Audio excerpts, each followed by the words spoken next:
What's up, Colby Sharp, 5th grade teacher, Michigan. Welcome to my channel where I try to help kids fall in love with reading. One of my favorite ways to do that is through independent reading and the books that the kids are reading and falling in love with. Today, we're going to be talking about all of the books that my 5th graders are currently reading. Can you see them?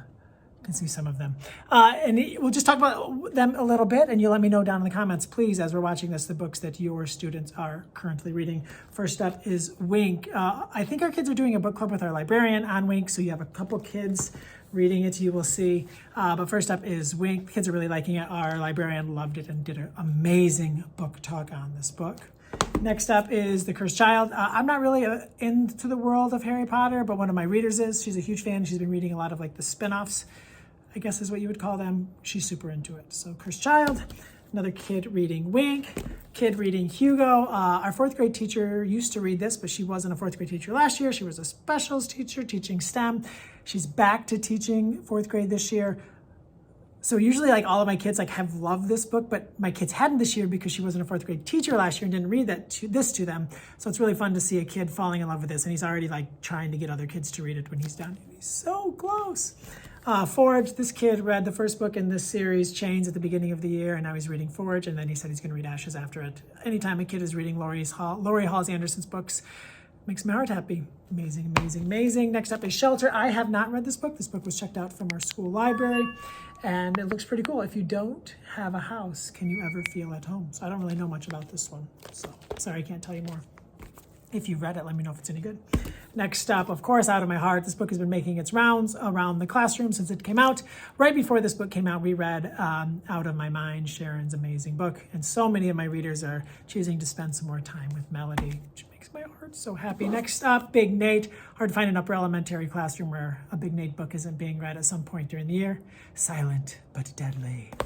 Next up, The Road to After. This is one of my favorite 2022 books. It's a novel in verse. It's an amazing story about a family who is in a very unsafe situation. The father kind of keeps them locked up and locked away, and they can't go out of the house without him. And this is the story of how they break free.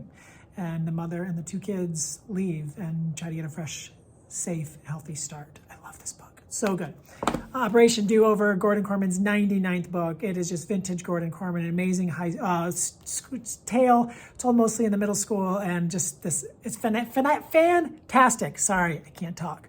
Fantastic story about a kid who gets a chance to, I guess, do something different that had a huge effect on their life. Like if they wouldn't have made this decision, their life would have went a totally different route. They get to go back in time and relive as themselves as their younger self, and so interesting.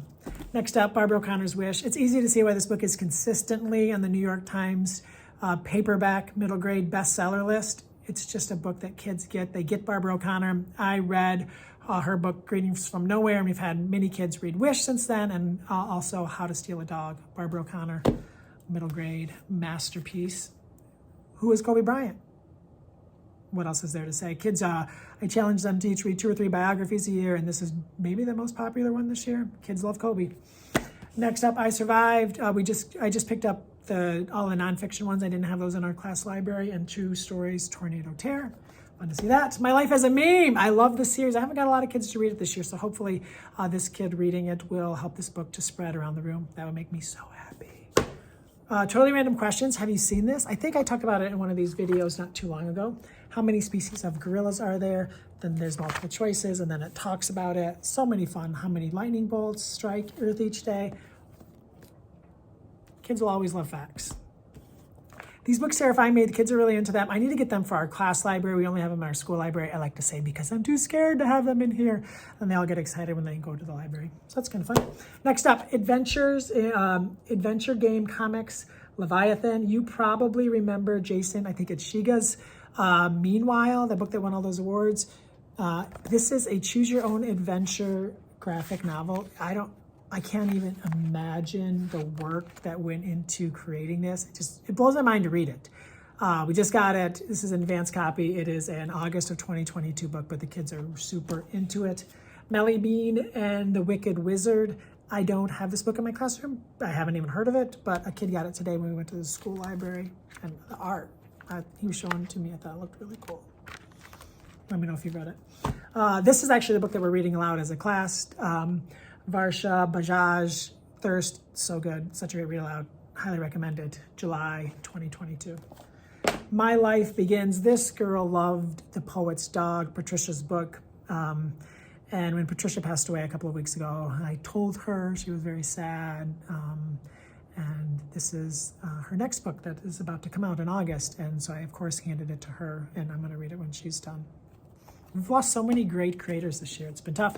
Far Away, Lisa Graff. This kid's actually reading it. We have one Kindle Fire, and he's listening to the audiobook while he follows along. So it's been really cool to see him have so much success with that. Lisa Graff is a gem. Middle school, The Worst Years of My Life, James Patterson. This is a book that one of my students brought from home, and she's really into it. I read with her this week. It was fun. First Cat in Space Ate Pizza, one of the most wild graphic novels I've ever read. Started in an Instagram live stream that Mac and Sean did during the pandemic. They had this, it's so amazing. We watch a video every Wednesday from the YouTube series that kind of like launched this book. We're actually going to watch it as soon as the kids get back from lunch. We'll watch our weekly The First Cat in Space video. I think there's 10 of them and we're through 5 or 6. We look forward to it every Wednesday. Next up, All the Answers. A lot of my kids are really into magical realism this year, and this is the story of a girl who finds a little blue pencil that when she writes out a question, it will answer the question for her. The power, could you imagine? But then as you use it, it gets smaller and smaller. Oh no.